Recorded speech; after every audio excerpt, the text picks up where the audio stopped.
আমাদের সমস্ত সমস্যার জন্য প্রথম আল্লাহ সুবহানাহু ওয়া তাআলাকে আমাকে ডাকতে হবে। যত সমস্যাই হোক আমার থাকুক, চাই সেটা অ্যালোপ্যাথি হোক, আপনি মনে করতেছেন এটা অ্যালোপ্যাথির সমস্যা, ঠিক আছে। আপনার আগে আল্লাহর কাছে আগে আপনার সাহায্য চেয়ে নেন, আগে আল্লাহর কাছে বলেন, আল্লাহর কাছে সাহায্য চান। তারপরে আপনি দুনিয়ার জাগতিক যা কিছু করার সাথে সাথে সেগুলোও করবেন। আচ্ছা, গত সপ্তাহে আমরা কথা বলেছিলাম একজন রোগীর শরীরে কি কি আলামত প্রকাশ পায় আর কি, ওই আলামতগুলো নিয়ে আমরা কথা বলতেছিলাম। তো আমরা আজকে একটা চিত্র দেখাই, ওই চিত্রটার মাধ্যমে আমরা আরো কিছু জিনিস আপনাদের সামনে একটু ক্লিয়ার করি।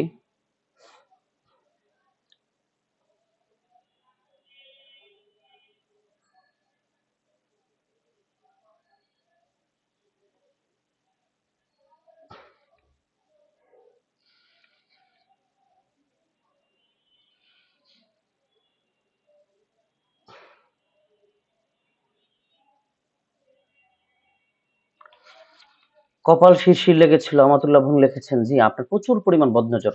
হুম, ডান পাশে ঘাড়ের পিছনের উপর থেকে নিচ পর্যন্ত ব্যথা, জি এই শয়তানগুলো আপনার এখানে ঘাড়ে থাকে। জি, নাইমা বোন লিখেছেন যে ঘুম ঘুম লাগছে, জি জি, ঘুম ঘুম লাগা অর্থাৎ প্রচন্ড পরিমাণ বদনজর থাকলে যখন কেউ রুকিয়া করবে তখন পেশেন্টের প্রচন্ড ঘুম আসবে। তলপেটে শিরশির করেছিল, পেটে খাওয়ানো জাদু থাকলে ওই জাদুটার যে স্থানটা যেখানে শয়তানটা গিট বেঁধে রেখেছে ওখানে এরকম ইয়া করে, ওরা আওয়াজ করে বা ওরা ওরকম নড়াচড়া করে, ভাইব্রেশন হয়, বা অনেক সময় কেমন কেমন যেন একটা অদ্ভুত শিহরণ শরীরে তৈরি হয়। ও আল্লাহ, তো আমরা চলে যাই এই ফটোটার দিকে। ফটোটা দেখা যাচ্ছে কিনা কেউ কি আমাকে একটু শেয়ার মানে শিওর করবেন?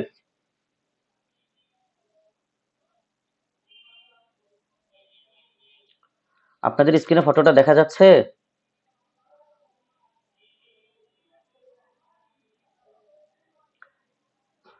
কেউ একজন একটু মিউট ছাড়ান, ছাড়া একটু আমাকে একটু বলেন যে হ্যাঁ আমাদের এখানে দেখা যাচ্ছে। জি ভাইয়া, দেখা যাচ্ছে। জি, শুকরিয়া। এখানে হলো দেখেন, এই একজন বোন বললেন যে ঘাড় ব্যথা করতেছে। আপনি যে ফটোটার মাঝখানের ফটোটার দিকে তাকান। হুম, এখানে কি 40-45 বছরের কোনো বোন আছেন? তাহলে উনি একটু মিউটটা ছাড়াবেন। 40-45 এরকম, 40 আপ কোনো বোন থাকলে আপনার মিউটটা ছাড়াই দিয়ে।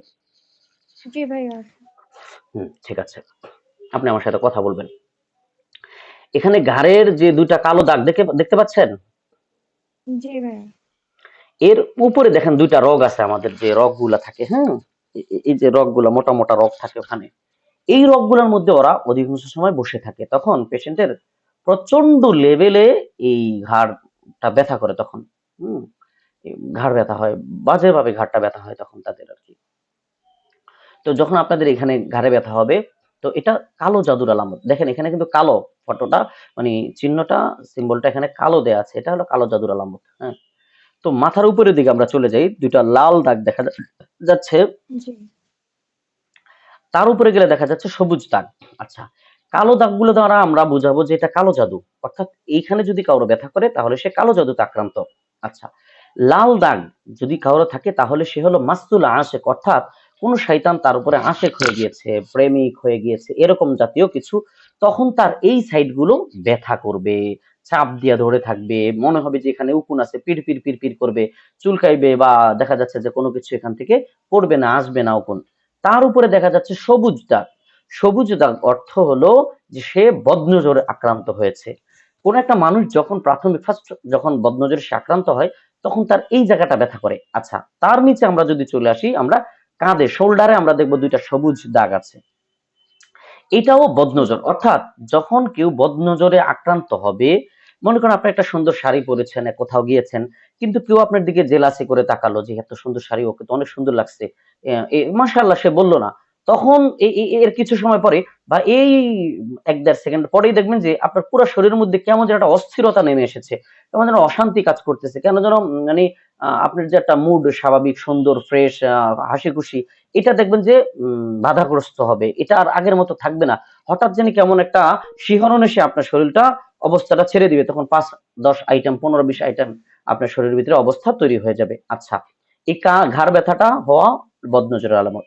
আচ্ছা, মাথার উপরে একদম উপরে একটা কালো দাগ, এখানে দেখবেন অনেক সময় চাপ দিয়ে ধরে থাকবে, ব্যথা হবে বা মনে হবে যে এটা কিছু পিড়পিড় করতেছে, এটা হলো কালো জাদুর আলামত। হ্যাঁ, আচ্ছা, সহিহ বুখারী ও মুসলিমের একটি হাদিসের মধ্যে এসেছে, নবীজি সাল্লাল্লাহু আলাইহি ওয়াসাল্লাম বলেছেন, ইদা নামা বানি আদম, যখন কোনো বনি আদম ঘুমায়, যখন কোনো বনি আদম ঘুমায়, তো ঘুমানোর সময় শয়তান তার কাছে আসে, আসার পরে তাকে 3টি গিট দেয়। এই যে লাল যে কালো যে দাগটা দেখেন, হ্যাঁ, জি, হ্যাঁ, এই কালো দাগটার এখানে এটাকে বলা হয় কাফিয়াতুর রাস, কাফিয়াতুর রাস। এটা এখানে 3টা গিট দেয় শয়তান। তো শয়তান 3টা গিট দেয়, এটা হলো প্রসিদ্ধ কথা, প্রসিদ্ধ হাদিস, এবং প্রতি রাত্রেই দেয়। কিন্তু দুর্ভাগ্যজনিত বিষয় হলো আমাদের সমাজে এই চিকিৎসাটা প্রচলিত না থাকার কারণে আমরা এই হাদিসগুলোকে ভুলতেই বসেছি। আচ্ছা, এখানে শয়তান 3টা গিট দেয় এবং বলে, নাম লাইলাকা তাবিল, তুমি ঘুমিয়ে যাও, তোমার জন্য অনেক লম্বা একটি রাত্রি অপেক্ষা করছে, তুমি ঘুমিয়ে যাও। তখন মানুষ ঘুমিয়ে পড়ে, ঠিক আছে, যারা ঘুমিয়ে যায় তো তারা ঘুমিয়ে যায়, আর যারা মোবাইল লিপ্ত থাকে তাদেরকে তো মোবাইলের মধ্যে আসক্ত বানিয়ে রাখে। আচ্ছা, তো এই 3টা গীত মানুষ যখন ফজরের আজান হয়, যখন সে উঠে এবং বলে আলহামদুলিল্লাহিল্লাযী আহইয়ানা বা'দা মা আমাতানা ওয়া ইলাইহিন নুশুর, সমস্ত প্রশংসা ওই আল্লাহ তাআলার যিনি আমাদেরকে জীবন দান করেছেন, মৃত্যুর পরে আমাকে জীবন দান করেছেন। এই দোয়াটা যদি যখন সে পড়ে, ইন হাল্লাত উকদা, তখন তার একটি গিট খুলে যায়। এরপরে যখন ফাইদা তাওয়াদ্দা, যখন সে ওযু করে, তখন তার ইন হাল্লাত উকদাতান সানিয়া, তখন তার দ্বিতীয় গিটটা খুলে যায়। ফাইদা কামা ইলাস সালাত আর কামাত ইলাস সালাত, যখন কেউ নামাজে দাঁড়িয়ে যায় তখন তার তৃতীয় গিটটা খোলে। দেখেন, আমরা যখন ফজরের নামাজে উঠতে পারিনি এবং দোয়াটা পড়তে পারিনি, ওযু করতে পারিনি এবং সালাত আদায় করতে পারিনি, আমাদের জীবনে যতদিন এমন হয়েছে আমাদের বালেগ হওয়ার পরে, ততগুলা গিট আমাদের এখানে লেগে আছে। দেখেন, কেন আমার স্বামী বা আমার স্ত্রী যখন আমাকে কিছু বলবে, আমি তো তাকে মাফ করে দেওয়ার কথা, কেন আমার এখানে মানে মেজাজ আমার খিটখিটে হয়ে যাচ্ছে কেন? আমি না জানতো আমার হাজারো গিট আমার পিছনে লেগে আছে। এজন্য দেখবেন, কেউ যদি আফ্রিকার মাথা, মানে কেউ যদি 2টা 3টা হিজামা নেয়, তখন দেখবেন যে তাকে এখানে একটা হিজামা দেওয়া হয়।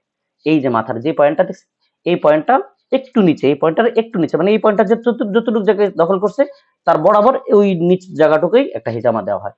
তখন এখান থেকে দূষিত রক্তটা যখন বের হয়ে যায়, তখন শয়তানের ওই গিটগুলো দুর্বল হয়ে যায়, তখন মাথা ফ্রেশ হয়ে যায়। হ্যাঁ, অনেকের মাইগ্রেনের ব্যথা থাকলে মাথার হিজামার পয়েন্টগুলো আমি দেখাবো, ওই জায়গা 4 থেকে 5 বার হিজামা করলে আলহামদুলিল্লাহ দীর্ঘস্থায়ী একদম সমাধান হয়ে যায়, আর মাথা ব্যথা হয় না, আলহামদুলিল্লাহ। আচ্ছা, এরপর আমরা নিচের দিকে আসি। হাতের জোড়াগুলো আমরা দেখি, সিনা যেটাকে বলে, 2 হাতের জোড়ার 2টা পাশেই 2টা করে কালো দাগ, এগুলো হলো যে কালো জাদু। অর্থাৎ অনেকের দেখবেন এখানে স্থায়ী একটা ব্যথা, আহ, স্থায়ী একটা ব্যথা এখানে থাকে, বা যদি কেউ এখানে একটু মাসাজ করে দেয়, এখানে মাসাজ করলে দেখা যাচ্ছে যে প্রচন্ড ধরনের ব্যথা লাগে, বা অনেক সময় আপনি নিজে হয়তো হাত দিলে পাবেন না, আপনার কাউকে দ্বারা এখানে একটু মাসাজ করে দেখলে সে দেখবেন হাতে একটা ছোট টিউমারের মতো একটা গোটা পাবে, টিউমারের মতো একটা গোটা এখানে পাবে, ওইটাই শয়তানের গিট। ওটাকে অমিন শারিন নাফাসাতি বিল উকদ, অমিন শারিন নাফাসাতি বিল উকদ পড়বেন, আর ওখানে সেভ দিবেন, পড়তে পড়তে পড়তে, আর ওই গিটটা যখন আপনারা কেউ পাবেন, সহজে এটা পাওয়া যায় না, এটা থাকে বডির মধ্যে, থাকে বিভিন্ন জায়গায় থাকে। আচ্ছা, তো একটু আগে যে বোন বলছিল যে পেটের মধ্যে শিরশির করে, ওনার পেটের ওই জায়গায় গিট সমস্যা আছে, নাড়ি বুড়িতে। হ্যাঁ, এরকম আর কি।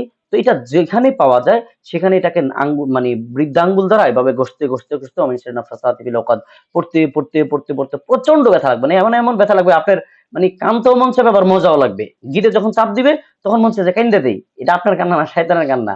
আবার যে চাপ দিলে, যে একটা শরীর চাপ দিলে যে মজাটা লাগে, এটা আবার আপনি, এটা আবার আপনার ভালো লাগতেছে, ঠিক আছে। আচ্ছা, এই যে এই 4টা ফটোর মাঝখানে দেখেন একটা লাল একটা দাগ আছে, এই লাল দাগটায় যাদের চাপ দিয়ে ধরে থাকবে, ব্যথা থাকবে, এটা হলো মাসুল আশিক, আশিক জিনে আক্রান্ত থাকলে এই জায়গাটা এরকম চাপ দিয়ে ধরে থাকবে।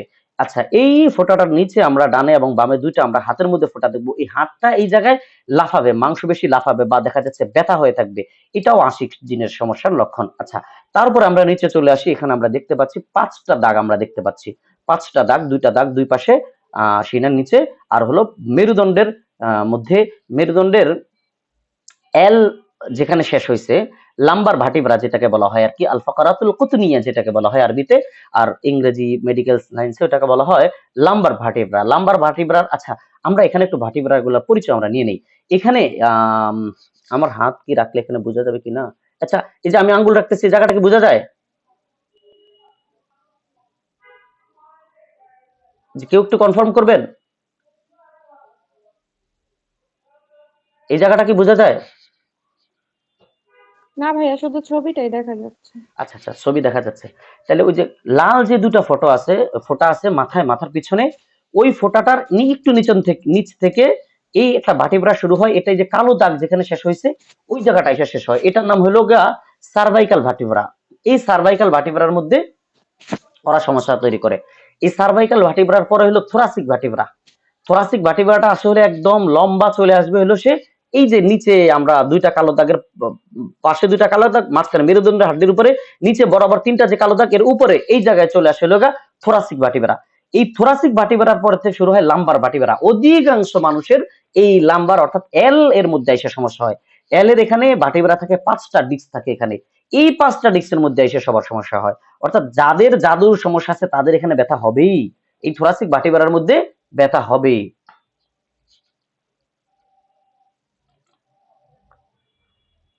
ও আল্লাহ,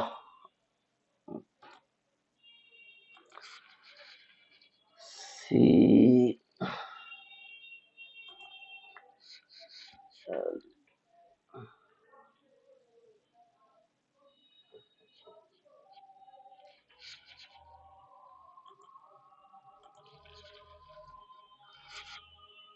ও আল্লাহ। তো এই লাম্বার ভাটিব্রাটা শেষ হয়ে যায় হলো একদম সর্বনিচে, একদম মেরুদণ্ডের হাড্ডিটা যেখানে শেষ হয় নিতম্বের উপরে এই জায়গায় যে লাল দাগটা, এখানে আসার পরে এখানে এই লাম্বার ভাটিব্রাটা L5 শেষ হয়। এই L5-4 এর মধ্যেই সবচেয়ে বেশি সমস্যা। ওই সিটি স্ক্যান করায়, এটা করায়, সেটা করায়, তারপরে কি এমআরআই করায়, বহুত কিছু করায়, কিন্তু এখানে কোনো কিছুই খুঁজে পাওয়া যায় না, কোনো সমস্যা এখানে ধরা পড়ে না। বা দেখা যাচ্ছে অনেক সময় রোগী একাধিক ডাক্তারের কাছে যখন যায়, যাইতে তখন কোন একজন ডাক্তার মানে অতিষ্ঠ হয়ে তখন বলে দেয় যে আপনার এখানে জেলি শুকিয়ে গেছে, আপনার এখানে ডিস্কের প্রবলেম, আপনার এখানে পিএলআরডি হয়েছে, আপনার এখানে সায়াটিকা প্রবলেম, এই সেই ইত্যাদি ইত্যাদি তখন বলে দেয়। কিন্তু অপারেশন করার পরে আবার যে সেই কোনো সমস্যায় ধরা পড়ে না। আচ্ছা, তো শয়তান এখানে সবচেয়ে বেশি বাসা বাঁধে এই জায়গাটার মধ্যে, দীর্ঘস্থায়ী বাসা বাঁধে এটার মধ্যে। এরপর আমরা নিতম্বের উপরে দুটা ফোঁটা দেখতে পাচ্ছি, এগুলোর অর্থ হলো যে কালো জাদুতে আক্রান্ত থাকলে এই জায়গাটা ব্যথা করবে এবং এই জায়গাটা মাস্ট বি হিজামা করতে হবে। এবং রানের যেই উরু আমরা পিছনের যে অংশটা দেখতে পাচ্ছি এখানেও প্রবলেম হয়। আচ্ছা, এরপর আমরা চলে আসি পায়ের কাছে। পায়ের যে গোসা, দেখেন এখানে দুইটা অংশ, একটা হলো উপরে লাল দাগ আর নিচেরটা হলো কালো দাগ। যারা কালো জাদুতে আক্রান্ত আছেন তাদের এই জায়গাটা কামড়াবেই, অধিকাংশ ক্ষেত্রে কামড়াবে। 75% রোগী বা 80% রোগীর এখানে রাত্রে চিবাবে, কামড়াবে। তো ডাক্তারের কাছে আপনি যখন যাবেন ডাক্তার বলবে যে আপনার এখানে গাট বাত আছে, ঠিক আছে, বাত আছে। তো বাত এখানে রাত্রে আসলো কোত্থেকে, দিনে কই ছিল বাত? তো এখানে বুঝলাম বাত, তো এই বাতটা আবার হাতে চলে যাচ্ছে কেন? বাত আবার হাটে কিভাবে? শরীরের মধ্যে হাটে তো রক্ত, শরীরের মধ্যে হাটে রক্ত, ব্যথা আবার কিভাবে হাঁটবে? ব্যথা হাঁটে না। মেইন বিষয়টা হলো শয়তান যেখানে যেখানে যাবে আপনার ব্যথাটাও সেখানে সেখানে মুভ করবে, এইটা হলো কথা। তো ডাক্তারের ওষুধ খাওয়ার পরে শয়তান কয়দিন চুপ করে থাকবে, আপনাকে বিশ্বাস করাবে যে হ্যাঁ আপনি ডাক্তারি রোগেই আক্রান্ত, আপনাকে বিশ্বাস আসার আগ পর্যন্ত আবার দেখবেন যে যেই সেই হয়ে যাবে। কিন্তু এই জায়গায় যদি আপনি কাপিং করেন, হ্যাঁ, বা এই জায়গায় যদি আপনি ঠান্ডা পানি লাগান বা গরম পানি লাগান, যদি মাসাজ করে দেখবেন আবার এই বাত বুত চলে গেছে গা। তো মাসাজ করলে বাত আবার জায়গা করতে, কারণ লাগাতার এখানে যখন মাসাজ করবেন মুমিনের ডান হাতে বরকত থাকে, মুমিনের হাতে বরকত থাকে, ওই হাতের বরকত শয়তানের জন্য গজব হয়ে যায়, জায়গাটাও গরম হয়ে যায়, শয়তান এখান থেকে পালায়া যায়। এরপরে পায়ের নিচে দেখেন একদম নিচের উপরে দুইটা লাল দাগ। যাদের আশিক জিনের সমস্যা আছে তাদের এই রগগুলোর মধ্যে ব্যথা থাকবে। আপনি চাপ দিবেন দেখবেন যে ব্যথা অনেক সময় পাওয়া যাচ্ছে না, কিন্তু আবার দেখা যাচ্ছে যে পাটা সোজা করতে যাবেন, বাঁকা করতে যাবেন, নামাজে সেজদা যাবেন, সেজদায় বসতে যাবেন, তখন দেখবেন যে আবার কি করবে, ব্যথা করবে। আবার নিচে দেখেন একদম পায়ের গোড়ালি যেটা, এটার মধ্যে দেখেন দুইটা দাগ, এর অর্থ হলো এই লোকটা আশিক জিনে আক্রান্ত, এই গোড়ালির মধ্যে তখন তার ব্যথা হবে। আচ্ছা, এরপর আমরা ডান হাত বাম হাতের দুইটা জায়গায় কবজির একটু উপরে আমরা এখানে লাল দুইটা দাগ দেখতে পাচ্ছি, এখানে কখনো কখনো ব্যথা হবে, ব্যথাটা এখানে কখনো কখনো আসবে, জমাট বাঁধা ব্যথা থাকবে বা কবজির মধ্যে জমাট বাঁধা একটা ব্যথা থাকবে। এই ব্যথাগুলোর অর্থ হলো উনি আশিক জিনে আক্রান্ত থাকলেই তার সাথে এটা হয় স্বাভাবিক। এবার আসেন মাথার, আমরা একদম বাম পাশ থেকে কর্নারের একটা ফটো নিয়েছি, সামনের ফ্রন্ট অংশ আমরা নিয়েছি। এখানে দেখেন একদম কপালের উপরে একটা জায়গা, যেটাকে হাদিসের পরিভাষায় নাসিয়া বলে, বাংলাতে এটাকে কি বলে, কপালিত, কপালের প্রথম অংশটা আর কি, চুল যেখানে গজায় আর কি, ওই প্রথম জায়গাটা যদি ব্যথা করে তাহলে তো কালো জাদু। কিন্তু এখানে এই পয়েন্টটা খুব কম হয়, খুবই কম হয়। এবার আসেন মাথার যে সামনের যে অংশটা এবং দুইটা পট্টি সহ, এখানে পট্টিটা টার্গেট করা হয় নাই, দুইটা পট্টি সহ আর মাথার এই উপরের অংশটা যখনই আপনার ব্যথা করবে আপনি তখনই বুঝে ফেলবেন যে আপনি বদনজরের শিকার হয়ে গেছেন, কেউ না কেউ আপনাকে বদনজর দিয়েছে। মানে এটা একদম নিশ্চিত থাকবেন, একদম 100 নিশ্চিত থাকবেন যখন কপালের এই অংশটা এবং দুইটা পট্টি সহ ব্যথা করবে। আরবি যেটাকে রোস গাইন বলা হবে, সুদ গাইন বলা হয়, সুদ গাইন বলা হয় আরবিতে এটাকে। আর বাংলাতে এটাকে কি বলে, কি মানে পট্টি তো নাকি অন্য কোনো ভাষা থাকলে আমি জানি না। তো ওই এই জায়গাটা আপনার ব্যথা করবে, তখন আপনার করণীয় কি, বাসায় চলে আসেন। ওয়াইজুকুম বিকালিমাতিল্লাহি তাম্মা মিন কুল্লি শাইতানিন ওয়া হাম্মা ওয়া মিন কুল্লি আইনিন লাম্মা সাবআ মাররাত, 7 বার পড়েন, মাথায় হাত রাখেন, অনেকবার নিজেকে ঝাড়তে থাকেন। কালো জিরা কোনো গামছা বা কোনো পাতলা কিছুর মধ্যে নিয়ে পুতুলের মাথার মতো বানিয়ে ওটাকে এক হাত দ্বারা ঘষে এক নাক বন্ধ করে আরেক নাক দিয়ে শ্বাস নেন, কিছু সময় পরে দেখবেন যে আলহামদুলিল্লাহ এটা চলে গেছে।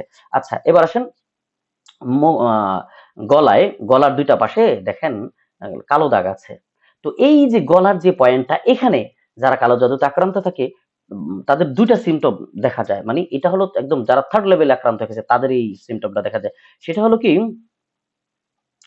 তারা বলবে যে অনেক সময় গলায় কিছু একটা আটকে আছে, গলায় কিছু একটা বেঁধে আছে, কিছু মানে যত ঢোক গিলতেছি যাচ্ছে না, যত কাশি দিতেছি এটা উঠতেছে না, আবার কতক্ষণ পরে নিজে নিজে চলে যায়। বা আরেকটা উপসর্গ হবে, সেটা হলো যে এখানে কখনো কখনো বিনা কারণে শুকিয়ে যাবে, কোনো কারণ ছাড়াই দেখবেন যে গলাটা শুকিয়ে যাচ্ছে, গলা শুকিয়ে যাচ্ছে, গলা শুকিয়ে যাচ্ছে। এটা কিন্তু বাজে লেভেলের কালো জাদুর আলামত। এরপর আসেন, বুকের উপরে 5টা সবুজ দাগের চিহ্ন রয়েছে। এই 5টা সবুজ দাগের চিহ্ন মানেই হলো এইটা, এই জায়গাটায় শয়তান তখনই অ্যাটাক করে যখন শয়তান প্রচন্ড লেভেলের বদনজর দেয়। তখন ওই পেশেন্ট দম নিতে পারে না, শ্বাস নিতে পারে না, দম নিতে তার কষ্ট হয়, না শ্বাস ভিতরে যাচ্ছে না ভিতর থেকে শ্বাস বাইরে ফেলতে পারতেছে, প্রচন্ড লেভেলের অবস্থা হয়ে যায় যখনই। খুব ভালো করে শোনেন, এটা খুব সবচেয়ে ডেঞ্জারাস পয়েন্ট, রুগীকে সবচেয়ে মানে বিভ্রান্ত করে এই পয়েন্টটা দ্বারা শয়তান সবচেয়ে বেশি বিভ্রান্ত করে। মানে রুগী তো হঠাৎ অ্যাটাক করবে, অর্থাৎ আপনি বুঝতে পারবেন না যে তার জিনের সমস্যা আছে, কিন্তু এটা তার জিনের সমস্যা, কিন্তু আপনি তাকে নিয়ে যাবেন, অক্সিজেন দিবেন হাসপাতালে, দেখবেন যে ঠিক হয়ে গেছে এই সেই। এটা কিন্তু শয়তানি রোগ, একদম ডেফিনিটলি শয়তানি রোগ, এটা ডেফিনিটলি শয়তানি রোগ। মানে এখানে বিন্দু মাত্র কোনো সন্দেহ নেই। যখনই আপনি শ্বাস নিতে পারতেছেন না, শ্বাস নিতে কষ্ট হচ্ছে, বা যখনই দেখা যাচ্ছে যে বুকটা চাপ দিয়ে ধরে থাকবে, মনে হচ্ছে কি যেন একটা ভার এখানে বসে আছে, এটা কালো জাদুর আলামত। ডান হাত বুকের উপর রাখেন, চোখ বন্ধ করেন, আগে থেকে উজু করে নেন। ওয়ামিন শাররি হাসিদিন ইযা হাসাদ, ওয়ামিন শাররি হাসিদিন ইযা হাসাদ, ওয়ামিন শাররি হাসিদিন ইযা হাসাদ। যতক্ষণ পর্যন্ত শয়তান এখান থেকে না যাচ্ছে, আপনি যতক্ষণ পর্যন্ত না রিলিজ না পাচ্ছেন, ততক্ষণ পর্যন্ত এটা আপনি পড়তে থাকবেন। অমিন শারি হাসিদিন ইযা হাসাদ, অমিন শারি হাসিদিন ইযা হাসাদ, অমিন শারি হাসিদিন ইযা হাসাদ, অমিন শারি হাসিদিন ইযা হাসাদ। ইনশাআল্লাহুল আজিজ, এটা যেতে হবে, এটা অবশ্যই যাবে, এটা যেতে হবেই ইনশাআল্লাহ, আস্তে আস্তে এটা চলে যাবে। আচ্ছা, এরপরে চলে আসেন যে পেটের মধ্যে 6 প্যাক যেটা আমরা দেখতে পাচ্ছি, 6টা এখানে কালো কালো দাগ দেখতে পাচ্ছি। হ্যাঁ, এক বোন একটু আগে বলেছিল ওনার পেটের মধ্যে শিরশির করে। পেটে যখন খাওয়ানো জাদু থাকবে ওই স্থানটা বা যেখানে গিট থাকবে সেই গিটের এই জায়গাগুলোর মধ্যে ব্যথা অনুভব হবে। অনেক সময় শয়তানগুলো আমাদের মা বোনদের জরায়ুর উপরে, একদম জরায়ুর উপরে, তখন ওরা ওই জায়গায় হিট দেয়, তখন আমাদের বোনদের সিস্টের প্রবলেম হয়, পেশাব করতে প্রবলেম হয়, পেশাব ঠিক মতো হয় না, সাদা স্টাবের প্রবলেম হয়, মিন্সের আগে দিয়ে প্রচন্ড লেভেলের ব্যথা হয়, মিন্সের সময় ডিউরেশন ঠিক থাকে না, বা প্রচন্ড কালো কালো দুর্গন্ধযুক্ত ব্লিডিং হয়, বা অনেক সময় একদম মিন্স তো অনেক সময় বন্ধ করে ফেলে, মাসের পর মাস মিন্স বন্ধ করে ফেলে, মিন্স হচ্ছেই না। বা অনেকের ক্ষেত্রে দেখা যাচ্ছে যে মিন্স এমন হওয়া হয় যে এটা ওর ইস্তেহাজাতে রূপান্তর হয়। ইস্তেহাজা মানে হলো যে আপনার সেটা হায়েজ না, সেটা মিন্স না, সেটা হলো অসুস্থতা। অর্থাৎ আপনার যে নির্ধারিত সময় আছে ৩ দিন, ৫ দিন, ৭ দিন, এই ৭ দিনের পরে যেটা হবে সেটা হবে ইস্তেহাজা। ওই সময় অবশ্যই আপনাকে নামাজ এবং ধর্মীয় যে অনুশাসনগুলো আছে সেগুলো অবশ্যই আপনাকে পালন করতে হবে। আর এই ৫ দিন, ৩ দিন, ৭ দিন এর মধ্যে আপনার নামাজের ছাড় আছে। আচ্ছা, এরপর রানের যে অংশগুলা দেখতে পান, আসলে ফটোটা রানের উপরে দিয়ে ফেলছে, এখানে একটু পাশে হবে, এই ফটোটাতে একটু ক্লিয়ার হব। এই যে দেখেন এই পাশের যে ডান পাশের যে ফটোটা, এখানের এই ফটোটাই বেশি ক্লিয়ার হবে। এই ফটোটার মধ্যে দেখেন যে রানের যে অংশটা হাড্ডিটার একটু উপরের সাইডে দিয়ে এই জায়গায় দেখবেন যে পির পির পির পির পির পির করে, মানে নড়তেছে, মনে হয় যে একটা পিঁপড়া ভিতরে হাঁটতেছে, নড়বে। বা ওই জায়গার যে রগটা, ওই রগটা দেখবেন লম্বা একটু ৩ ইঞ্চি, ৪ ইঞ্চি, ৫ ইঞ্চি, ১০ ইঞ্চি পরিমাণ। এটার মধ্যে মনে হয় যে এই জায়গাটার মধ্যে আগুন ধরায় দিচ্ছে, বা এই জায়গাটা নড়াচড়া করতেছে, এই জায়গাটার ভিতরে চুলকাইতেছে ভিতরে। মানে ওই জায়গায় সাপ জাতীয় শয়তানগুলো ওখানে বসে বসে যখন নড়াচড়া করে, তখন এই সিমটমটা আমাদের মধ্যে প্রকাশিত হয়। এরপরে দেখেন হাঁটুর উপরে ২টা লাল দাগ দেখা যাচ্ছে, এবং হাঁটুর তার উপরে ২টা লাল দেখা যাচ্ছে। আমার কথা কি শুনতে পাচ্ছেন আপনারা?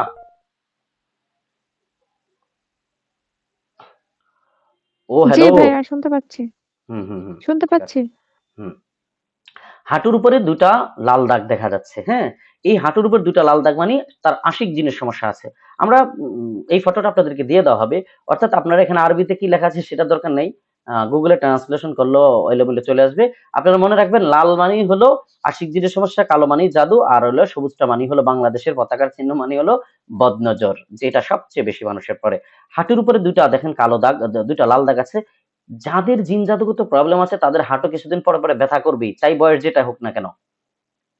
বয়স ডাজন্ট ম্যাটার, বাকি এখানে ব্যথা করবে। এরপরে পায়ের নিচে অংশ কালো জাদুর আলামত। আচ্ছা ঠিক আছে। এরপরে দেখেন একদম পায়ের তালুর উপরে দুইটা কালো কালো দাগ দেখতে পাচ্ছেন কিনা।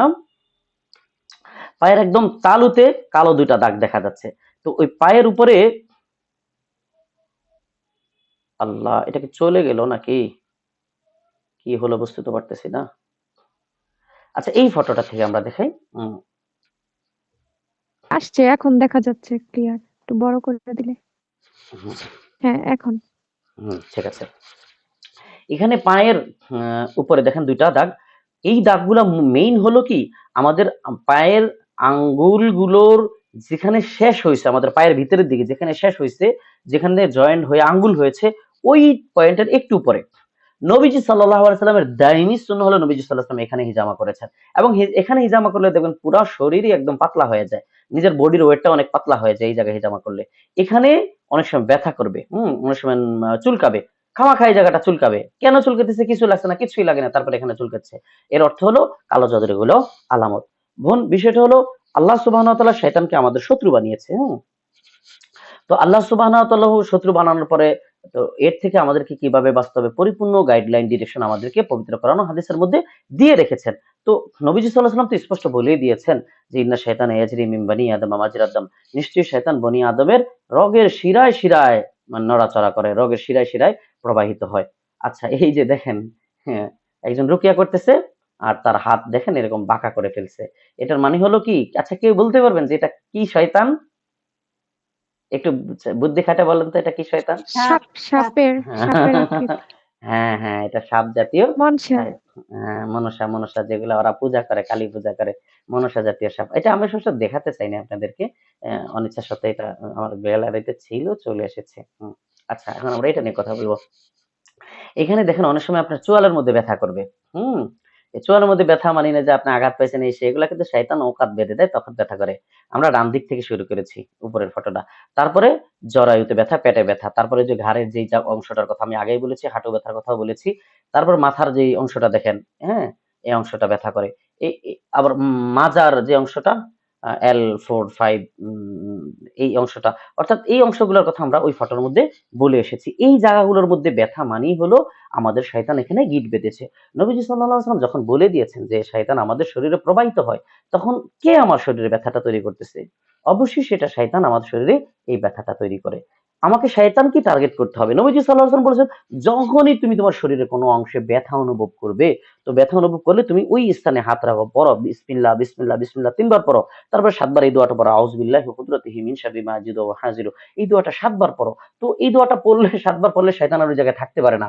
একবার পড়লে দেখা যায় অনেক সময় থাকে। রোগী যখন অনেক ডিপ লেভেলের 3rd লেভেলের রোগী থাকে, একবার ১০ বার পড়লেও দেখা যায় শয়তান ওই জায়গাতে যায় না। সে ধৈর্য ধারণ করে। কারণ সে আশিক, লাভার হয়ে গেছে। এত সহজে সে যাবে না। তো এভাবে পড়তে দেখবেন যে কতক্ষণ পরে ওই জায়গাটার মধ্যে আর ব্যথা নেই। ব্যথা ঘুরে অন্য কোথাও চলে গিয়েছে। ও আল্লাহ! ব্যথাটা ঘুরে অন্য কোথাও চলে যায়। তো এই ছিল এটা আজকের আমি মতো আমাদের। রিসেন্টলি অনেক দেখছি। হ্যাঁ, হ্যাঁ, হ্যাঁ, হ্যাঁ। ব্যথা হয়। আচ্ছা ভাইয়া, এরকম কি হয় যে মানুষ, যেমন আমি ঘরে থাকলে আমার ব্যথা হয় না, কিন্তু আমি বাইরে গেলেই আমার এই যে এই জায়গাগুলাতে প্রচুর ব্যথা হয়, তখন আমি দোয়া পড়তে পড়তে তারপর ব্যথাগুলো চলে যায়। আচ্ছা এখানে এমন বিষয়টা হয় হলো নাকি? কি, হ্যাঁ, আপনি কি হিজাব করেন, বোরকা পড়েন? জি বাহিরে তো ভাইয়া, আমি হিজাব আচ্ছা, করি। জি। আচ্ছা। এখানে আমি আপনাকে প্রশ্ন করছি শুধুমাত্র জানার জন্য আপনি হিজাব পড়বেন কি পড়বেন না এটা আপনার পার্সোনাল লাইফ বা এটা আল্লাহর সাথে আপনার সাথে। এখানে আমি যে বিষয়টা বোঝাতে চাচ্ছি আপনার হিজাবের কালারটা কি? কালো ভাইয়া, কালো। হুম, হুম, হুম। কালোই পরি এটাই। ম্যাক্সিমাম হ্যাঁ, হ্যাঁ, সময়। হ্যাঁ, ঠিক আছে। আমাদের তো কালোই পড়তে হবে। এখানে বিষয়টা হলো কি আপনি যখন একটা বোরকা কিনবেন, বোরকার পরে ওইটা যদি একটু ব্যতিক্রম হয়, একটু সুন্দর হয়, তখন অনেকে এটার মধ্যে বদনজর দেয়।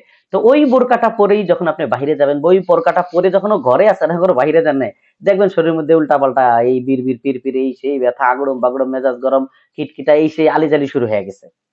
কিন্তু ভাই আমি বাহিরে গেলে বেশি আক্রান্ত হই, মানে আমার ঘর থেকে বের হইলেই আমি বেশি আক্রান্ত হই। আমি একটা একটা মানে করে বলতেছি, অনেকগুলা। অনেকগুলা কারণ থাকতে পারে। একটা কারণ হলো অনেক সময় বোরকার মধ্যে সমস্যা থাকে, আর বোরকার কালারটা যেহেতু কালো হয়, এই জন্য কালো জিনিসের মধ্যে ওরা সবচেয়ে বেশি বদনজর দিতে পারে। এমনকি কালো জাদুতে আক্রান্ত পেশেন্টরা দেখবেন সবচেয়ে বেশি কালো পোশাকই এরা বেশি পছন্দ করে, এবং এদের ডয়ারে সবচেয়ে বেশি কালো পোশাকই থাকে, এবং মার্কেটে গেলে কালোর পরে কালো, কালোর পরে কালো পোশাকই তারা কিনতে চায়। এমনকি তারা মোজাটাও কালো পড়তে পছন্দ করে, এটা শয়তান তাদেরকে পছন্দ করায়, এটা তাদেরকে। আর দ্বিতীয় আরেকটা হলো কি, অনেক সময় দেখা যাচ্ছে যে বাহিরে গেলে আহ আপনাকে আমি কিভাবে বুঝাবো, কিভাবে বুঝাবো, আল্লাহ আমাকে তৌফিক দাও। অনেক সময় আছে, আমি মানে এরকম কিছু হয় যে আমি ওনাকে দেখতে চাই, বা ওনাকে দেখলেই মানে কোন একজন মহিলা, কোন একজন পুরুষ, হয়তোবা দেখা যাচ্ছে আপনি বাহিরে বের হলে ওনার চোখের সামনে পড়েন, হ্যাঁ, বা কোন একটা শয়তান আছে ওটা ওই জায়গায় বসে থাকে, আপনি ওই বাহিরে যাওয়ার সময় ওই শয়তানটা তখন বদনজরে পড়েন, তখনই দেখা যাচ্ছে এই সমস্যাগুলো তৈরি হয়। বা এরকম কেউ বাহিরে থাকে, বা শয়তান তারা হতে পারে, মানুষ দ্বারা হতে পারে, যেটা আমার কল্পনার বাহিরে, যে আমি যখনই তার সামনে দিয়ে জি যাচ্ছি, ভাইয়া। আমি দোকানের জি, সামনে এটা দিয়ে আমি যাচ্ছি, ফিল করি অনেক। ওই দোকানের সামনে দিয়ে যাচ্ছি, তখনই দেখা যাচ্ছে আমার শরীরের মধ্যে উল্টাপাল্টা শুরু হয়ে গেছে। অর্থাৎ এরকম কেউ না কেউ আমার দিকে তাকায় আছে। তো অন্যদের সমস্যা হয় না, আমার কেন হয়? আচ্ছা, আমার হওয়ার কারণ হলো কি, আমি আগের থেকেই বদনজর এবং জাদুতে আক্রান্ত। যখন এর মধ্যে নতুন কিছু এড হয়, তখনই আমার সিমটম শুরু হয়ে যায়। তখন আর আমার ক্ষেত্রে অফ থাকে না, তখন আমার ক্ষেত্রে এটা শুরু হয়ে যায়, তখন আমার এই উপসর্গগুলো হতে থাকে। এই হলো আর কি কাহিনীটা, এই আর কি বিষয়টা। তো ওই জন্য প্রচুর পরিমাণ নিজেরা নিজেদেরকে রুকিয়া করবেন। দেখেন বোন, রুকিয়া কি দিয়া করবেন, আমি কিন্তু এখনো কিছুই আপনাদেরকে দেই নাই, আমি সবকিছুই দিব আপনাদেরকে। এটা হয়তো বা চতুর্থ ক্লাস চলতেছে নাকি? চতুর্থ ক্লাস চলতেছে। হ্যাঁ, হ্যাঁ। ৫ম ক্লাসের পরে আমি আপনাদেরকে সবকিছুই দিব। বিষয়টা হলো রুকিয়া আপনি কি করবেন? এখানে তো এমনও কেউ থাকতে পারে যে সে হয়তোবা সূরা ফালাকও পারে না, নাস ফালাকও পারে না, সূরা ফাতিহাও পারে না। থাকতেই পারে। তার জীবন সে ওই গবেষণা কাজে এই সেই নিয়া ব্যয় করছে। তো বাবা-মা যেভাবে শিখাইছে, সমাজ যেভাবে তাকে চালাইছে, সে সেভাবেই চলছে। আমরা এটাকে দোষের বলব না। আল্লাহ যেকোনো সময় যেকোনো কাউকে হেদায়েত দিতে পারে, আবার যেকোনো কাউকে হেদায়েতের উপর থাকা ব্যক্তিকেও আবার হেদায়েত থেকে তাকে গোমরাহ করে দিতে পারে। এটা আল্লাহ তাআলার ইচ্ছা। তো এখানে বিষয়টা হলো যে আমরা অনেকেই এমন আছি যে আমরা কোরআন মাজিদও পড়তে পারি না। কিভাবে রুকিয়া করব? মানে আমার সমস্যা হচ্ছে, মাথায় হাত রাখি, আমার হাতের মধ্যে ওয়ারাক আছে।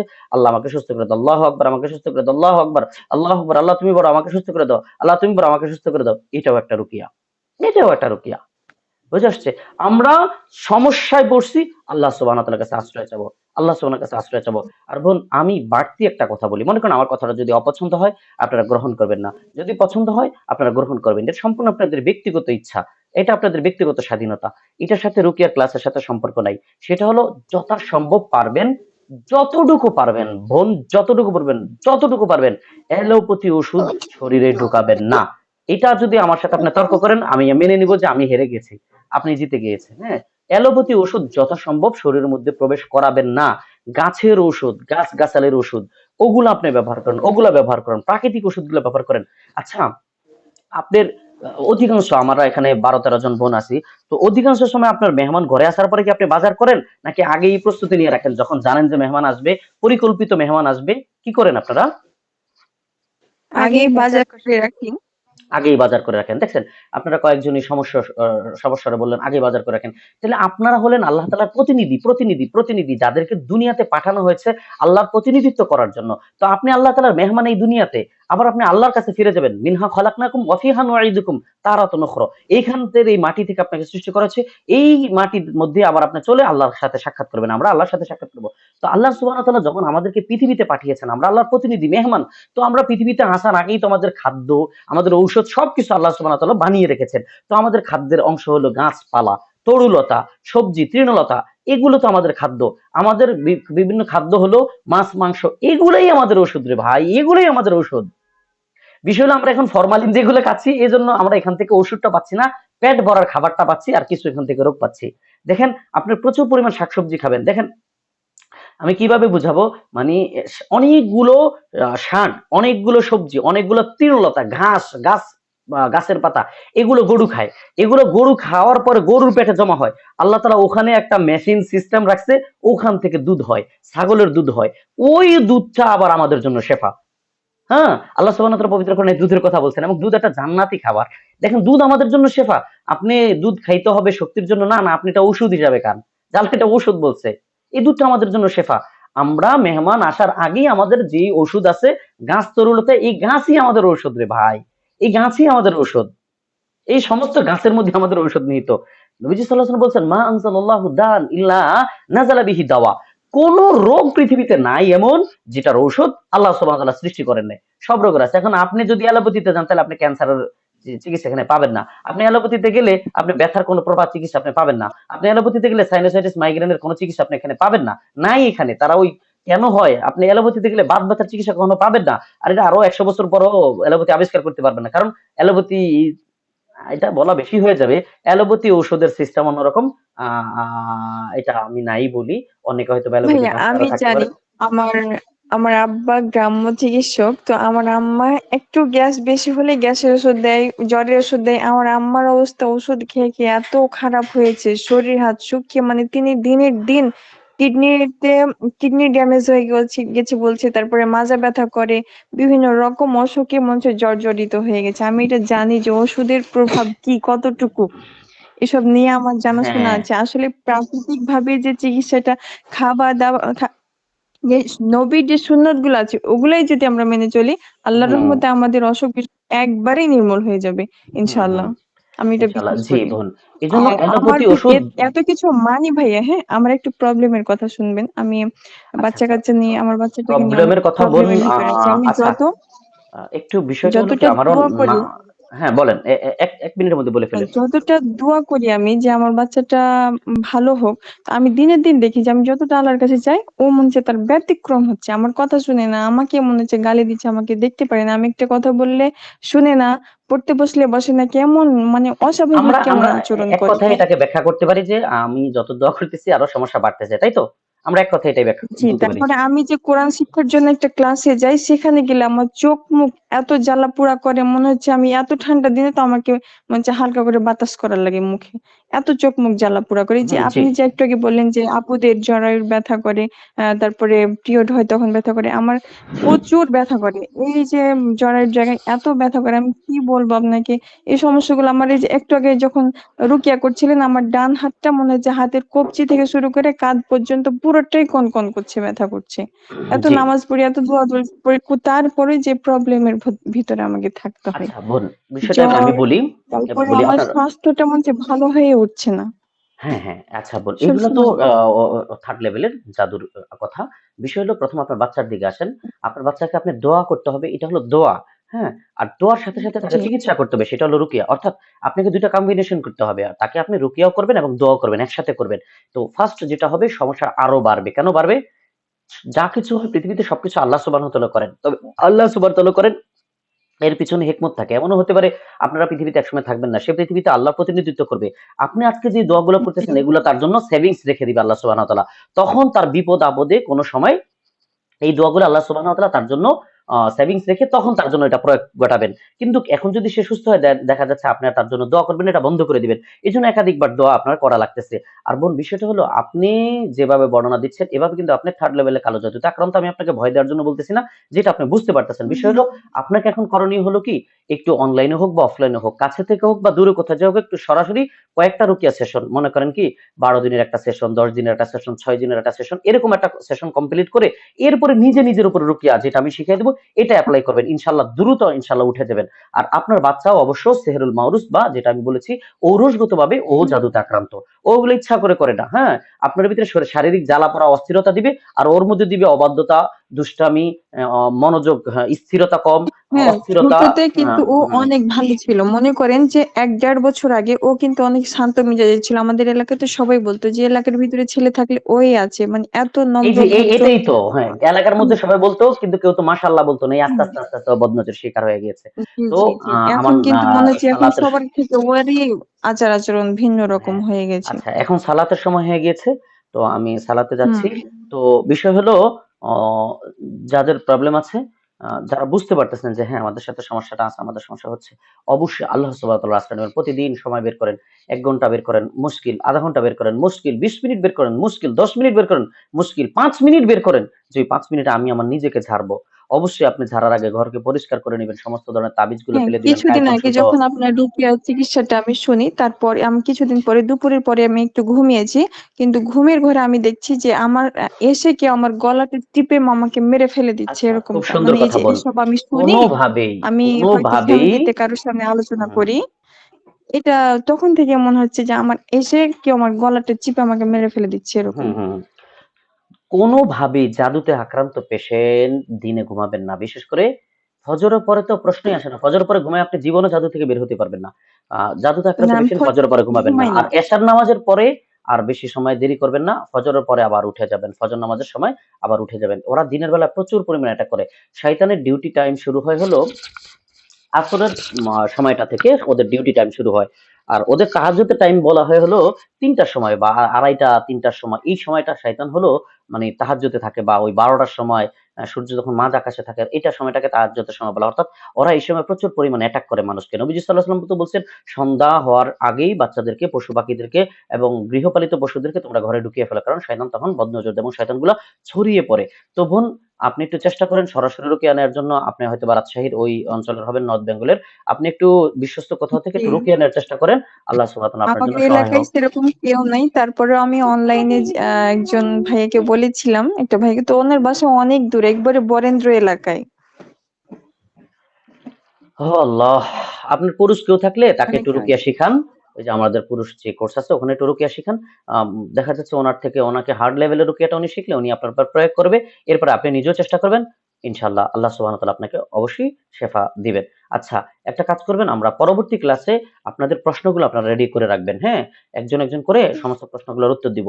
আর আপনাদের সন্তুষ্টির জন্য আমি চাইতা মানে রুহ মাহমুদ ভাইয়ের সাথে কথা বলে আমি চেষ্টা করব আরো একটা ক্লাস আপনাদেরকে বাড়তি দেওয়ার জন্য, যেটার মধ্যে আমরা আমাদের সমস্যাগুলো নিয়ে আলোচনা করব এবং একে একে সমাধানগুলো নিয়ে আলোচনা করব ইনশাআল্লাহ।